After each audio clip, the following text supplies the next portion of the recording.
Alcatraz wasn't just a prison. It was the final destination for men considered too dangerous to control anywhere else in America. Inside those cold concrete walls, power wasn't measured by strength alone.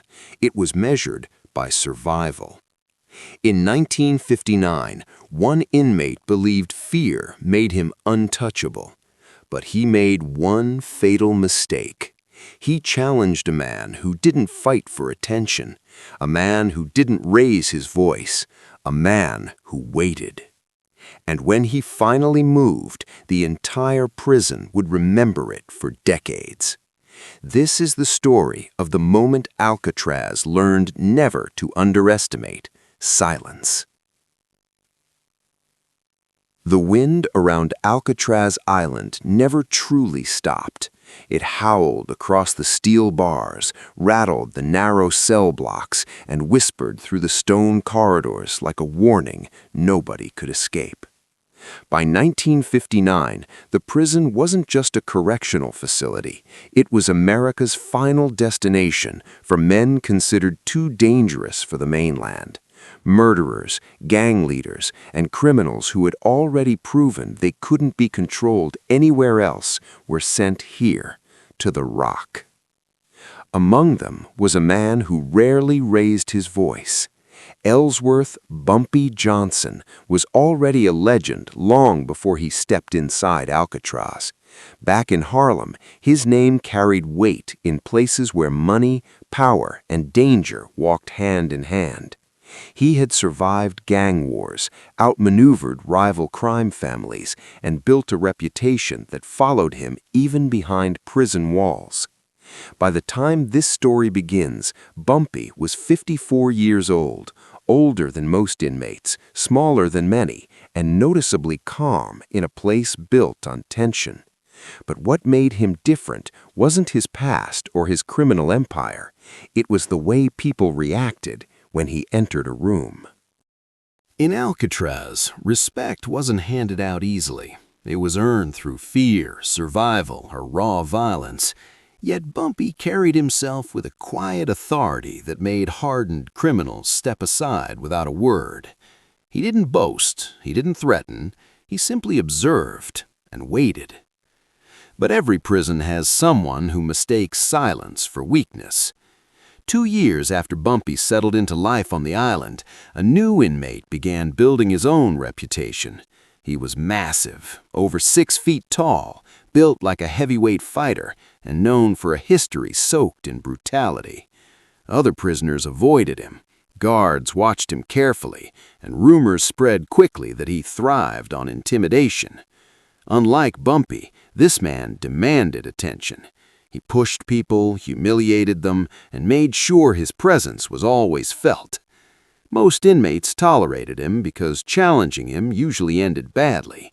In a prison where survival depended on knowing when to stay quiet, he ruled through fear. Then he noticed Bumpy Johnson. At first, it seemed like curiosity. Why would prisoners from different backgrounds, different gangs, even different races, show respect to an older inmate who rarely spoke? To him, it didn't make sense. Respect, in his world, was supposed to belong to the strongest man in the room, and he intended to prove that man was him. The first confrontation didn't look serious. It happened during lunch, just another routine meal inside the crowded cafeteria. Hundreds of inmates sat at long tables under the watchful eyes of armed guards. Conversations stayed low, movements stayed controlled. That afternoon, the large inmate walked past Bumpy's table and casually took something from his tray without asking. The entire table froze. Everyone expected Bumpy to react, to argue, to fight, to defend his reputation in front of hundreds of witnesses. But Bumpy didn't move. He simply kept eating. Some prisoners thought they were watching weakness. Others sensed something far more dangerous: patience. Because in places like Alcatraz, patience wasn't peace, it was preparation. And over the next 7 days, The tension between these two men would grow into something no one inside the prison would ever forget. But what started as small insults would soon turn into calculated humiliation, and the next encounter would push things far beyond simple disrespect. Inside Alcatraz, routine was everything. Every movement followed strict timing, every meal followed assigned seating, and every inmate learned quickly that survival depended on reading situations before they exploded. Yet during the week following the cafeteria incident, something shifted. Conversations became quieter whenever two specific names were mentioned. Prisoners started watching closely, sensing that a storm was building beneath the surface. The large inmate who had taken food from Bumpy Johnson didn't stop there. Instead, he treated that moment like an opening move. To him, the lack of retaliation felt like victory. He believed he had publicly exposed weakness in a man everyone else feared to challenge. 3 days later, during the morning shower rotation, the next confrontation unfolded. Steam filled the concrete room, turning the air thick and heavy. Metal pipes rattled as water poured from overhead nozzles. Inmates stood shoulder to shoulder, each focused on finishing quickly before guards ordered them out. Bumpy stepped beneath one of the shower heads, washing quietly like he always did, showing no interest in the tension surrounding him. Then the massive inmate entered. He ignored several empty stations and walked directly toward Bumpy. Without warning, he shoved him hard enough to send water splashing across the tile floor. Several prisoners flinched, expecting immediate violence. Instead, Bumpy steadied himself against the wall, regained his balance, and slowly looked toward the man who had pushed him. For a few seconds, nobody moved.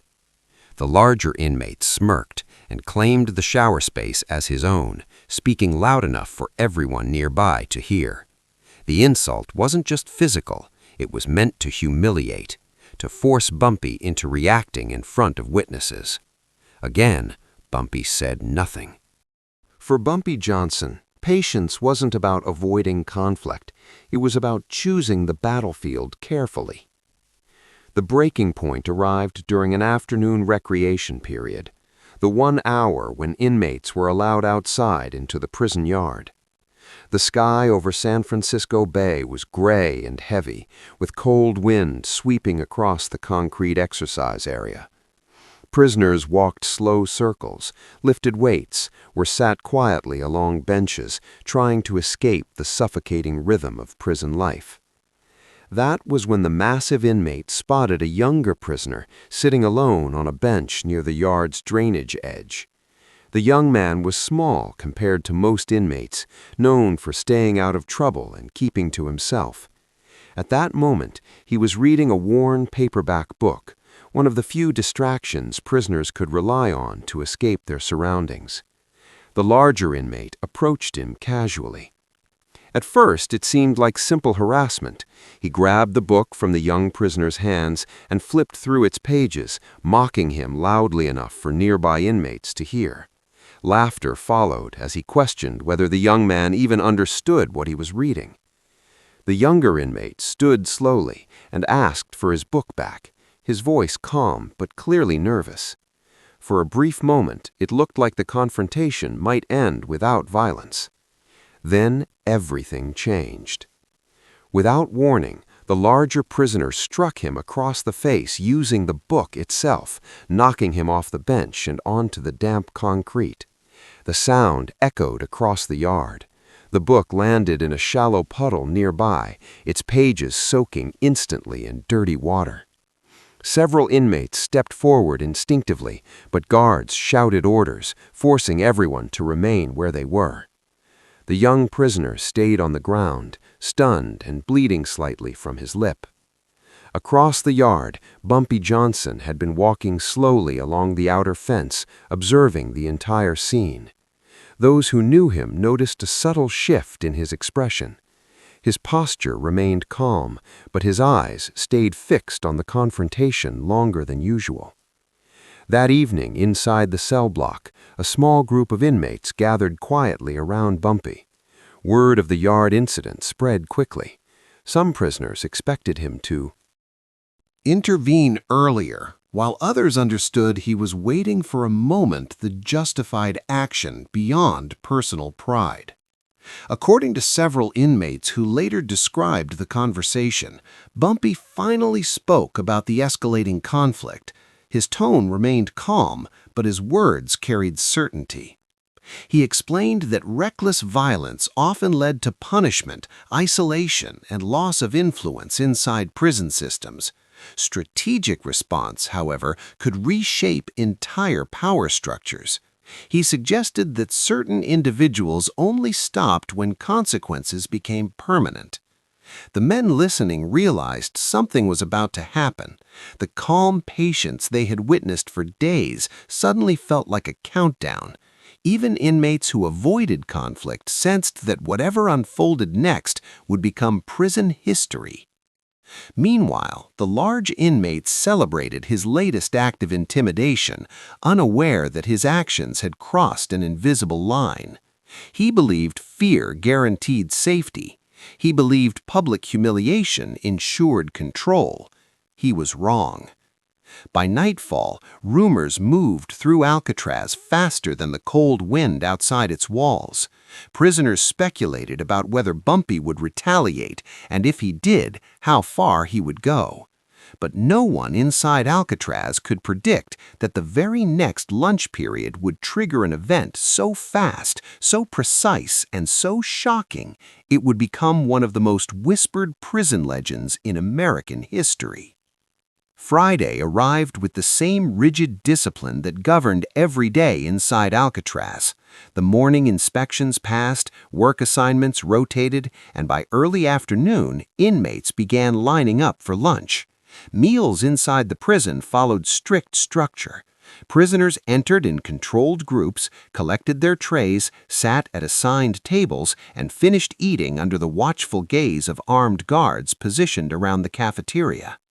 The dining hall was one of the few places where nearly the entire prison population gathered at once. Long metal tables stretched across the room, conversations stayed low, movements stayed measured, and everyone understood that fights in the cafeteria ended quickly and usually inside solitary confinement. That afternoon, Bumpy Johnson entered the cafeteria quietly, exactly as he always did. He collected his tray, walked to his assigned seat, and began eating with the same calm rhythm he maintained during every meal. To most observers, he looked completely ordinary. There was no visible tension, no sign of anger, no indication that anything unusual was about to happen. But several inmates sitting nearby noticed he was unusually focused, scanning the room more carefully than usual. 2 minutes later, the massive inmate stepped into the cafeteria. The air inside the room subtly shifted. Conversations faded. Some prisoners stopped eating entirely. Word had spread about the previous yard incident, and many inmates sensed the confrontation had reached its final stage. Instead of walking toward his assigned table, the larger prisoner carried his tray directly toward Bumpy's. The move alone broke an unspoken prison rule. Assigned seating existed to prevent conflicts. Ignoring it was a deliberate challenge. He dropped into the empty seat across from Bumpy with exaggerated force, metal tray clanging against the table. Several inmates nearby exchanged uneasy glances. Guards noticed the unusual seating choice, but hadn't yet recognized it as an immediate danger. The larger inmate began speaking loudly, directing mocking remarks toward Bumpy, while occasionally gesturing toward the young prisoner he had attacked the previous day. His voice carried across several tables, drawing attention from prisoners who pretended not to listen while carefully observing every movement. Bumpy continued eating. He didn't respond, he didn't look up. His silence seemed to irritate the man even more. The taunts became louder, sharper, and more personal. Nearby inmates stiffened, sensing that each word pushed the situation closer to violence. Then the large inmate raised his voice enough to target the young prisoner across the cafeteria, shouting another public insult and hinting that he might continue the harassment after lunch. The young prisoner lowered his head, clearly terrified. Several inmates at his table tensed, unsure whether to defend him or obey the strict rule of staying seated. Guards shouted warnings, demanding everyone remain in place. For a brief moment, the cafeteria fell into an unnatural stillness, and then Bumpy Johnson slowly stood up. Witnesses later described that moment as the instant time seemed to pause. Conversation stopped entirely. Even guards hesitated, unsure whether they were about to witness a simple argument or something far worse. Bumpy stepped away from the table with controlled movement, his expression unreadable. The large inmate began rising from his chair, preparing either to defend himself or escalate the confrontation. Neither man spoke. Several prisoners later said they could feel tension spreading across the room like electricity before a storm. Everyone watching understood that the silence was about to shatter, and once it did, there would be no way to contain what followed. But what happened next unfolded so quickly, so precisely, and so violently that guards, prisoners, and witnesses would spend decades retelling the story of the 3 seconds that changed Alcatraz forever. The chaos inside the Alcatraz cafeteria didn't last long, but the impact of those few seconds lingered far beyond the dining hall walls. Guards moved with military precision, forcing inmates to the floor, while others rushed toward the injured prisoner. Orders echoed through the room as metal chairs scraped across concrete and trays clattered to the ground. Bumpy Johnson didn't resist. Witnesses later recalled how he calmly released the weapon, raised his hands, and allowed guards to force him down. There was no panic in his expression, no attempt to escape punishment. His face carried the same steady calm that had defined him for years inside the prison. To many inmates watching, that composure felt almost more intimidating than the attack itself. Across the cafeteria floor, the larger inmate writhed in pain as guards attempted to control the situation. Medical staff were called immediately.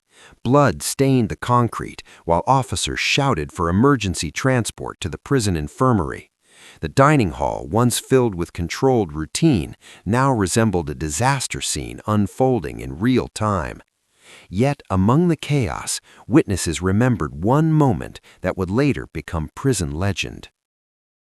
Before guards escorted him out, Bumpy turned slightly toward the injured prisoner and spoke a single warning. His voice wasn't loud, but it carried clearly across the silent cafeteria. The message was simple, direct, and impossible to misunderstand. A final declaration that harassment and intimidation would no longer be tolerated. That sentence would travel through prison systems across America for decades. Within minutes, Bumpy was escorted out of the cafeteria and taken directly to solitary confinement. The heavy steel doors of isolation slammed shut behind him, cutting him off from the general population. For most inmates, solitary confinement represented psychological torture, endless silence, restricted movement, and isolation designed to break a person's spirit. But inside Alcatraz, something unexpected happened. Instead of fear spreading through the prison population, a different atmosphere emerged. Conversations shifted. Prisoners spoke about the cafeteria incident in hushed but intense discussions. Some described it as reckless violence. Others called it calculated justice. Regardless of opinion, everyone agreed on one thing: the power balance inside the prison had changed instantly. Meanwhile, the injured inmate underwent emergency treatment. Doctors worked for hours repairing severe facial injuries. The physical damage was permanent, leaving scars that would remain visible for the rest of his life. The attack also left him partially blind, altering his life inside prison forever. More surprisingly, reports later suggested that his behavior changed drastically after the incident. The aggressive confidence that once fueled his intimidation disappeared. He became quieter, more withdrawn, and avoided confrontations entirely. The reputation he built through fear collapsed in a single afternoon. Over the next several days, prison officials launched a full investigation. Guards, inmates, and witnesses were interviewed repeatedly. Administrators needed to determine whether the attack was unprovoked violence or a response to escalating harassment that had gone unchecked. As testimonies stacked up, a pattern began emerging, one that complicated the prison administration's decision. Stories surfaced about stolen food, physical intimidation, and repeated public humiliation involving multiple inmates. The narrative surrounding the cafeteria incident began shifting from a simple act of violence to something far more complex, something rooted in weeks of escalating conflict. Inside solitary confinement, Bumpy waited quietly, fully aware that his future now depended on how prison officials interpreted those events. But what investigators uncovered during their interviews would shock prison leadership and lead to a decision that would reshape Bumpy Johnson's reputation across every federal prison in America. The investigation inside Alcatraz lasted nearly 2 weeks, and every interview pulled prison officials deeper into a story far more complicated than a sudden act of violence. Guards reviewed reports, medical records, and testimonies from dozens of inmates who had witnessed the growing conflict between Bumpy Johnson and the larger prisoner. What they uncovered forced them to confront an uncomfortable truth. Multiple inmates described a consistent pattern of harassment that had stretched over several days. Reports detailed stolen meals, physical intimidation, public humiliation, and repeated threats directed not only at Bumpy, but at several other prisoners as well. Witnesses explained how the situation escalated gradually, creating an atmosphere where violence felt inevitable. Even some guards quietly admitted they had noticed the rising tension, but struggled to intervene without direct physical confrontations to justify disciplinary action. When officials finally questioned Bumpy inside solitary confinement, his explanation remained calm and direct. He stated that he acted to protect himself and another inmate after repeated intimidation had reached a dangerous level. He didn't deny his actions. He didn't attempt to justify them emotionally. He simply described them as necessary within the environment he was forced to survive. The investigation forced prison administrators into a difficult position. Ignoring the harassment reports risked exposing failures in maintaining order. Punishing Bumpy too harshly risked inflaming tensions among inmates who already believed the prison ignored certain forms of abuse. In the end, officials reached a controversial decision. Bumpy Johnson received disciplinary punishment for possessing a weapon and participating in an assault, resulting in extended time in solitary confinement. However, he did not receive additional years added to his federal sentence. For many inmates, this outcome felt like an unspoken acknowledgement that the situation had been provoked by circumstances prison staff failed to control. The injured prisoner, once feared throughout the facility, was eventually transferred to another prison after recovering. According to later reports, he never regained the aggressive dominance he once displayed. The scars he carried became a permanent reminder of the moment his reputation collapsed. When Bumpy returned to the general prison population after solitary confinement, the atmosphere inside Alcatraz had changed permanently. Inmates from different backgrounds showed him an entirely new level of respect. Even prisoners who previously avoided involvement in conflicts recognized that his actions had shifted the balance of power inside the prison. More importantly, harassment incidents throughout the facility reportedly decreased. Prisoners who once relied on intimidation became far more cautious, understanding that certain lines could trigger consequences they could never reverse. Over time, the cafeteria incident transformed into prison legend. Stories spread across federal facilities as transferred inmates carried the tale with them. The narrative wasn't just about violence, it became a story about patience, calculated strategy, and the dangers of underestimating someone who refuses to react impulsively. Bumpy Johnson eventually completed his sentence and left Alcatraz, but the story followed him long after his release. Decades later, former inmates still spoke about the day a quiet man reshaped prison culture in less than a minute. And perhaps the most chilling part of the story wasn't the attack itself. It was how calmly he waited for the exact moment when retaliation would carry the greatest impact. Because history repeatedly shows that the most dangerous individuals are often the ones who stay silent until they decide it's finally time to act. If you enjoy deep, dark, true stories like this and want to hear more untold legends from history's shadowed corners, make sure you subscribe to Canon of Darkness and turn on notifications. The next story might be even darker, and you won't want to miss it.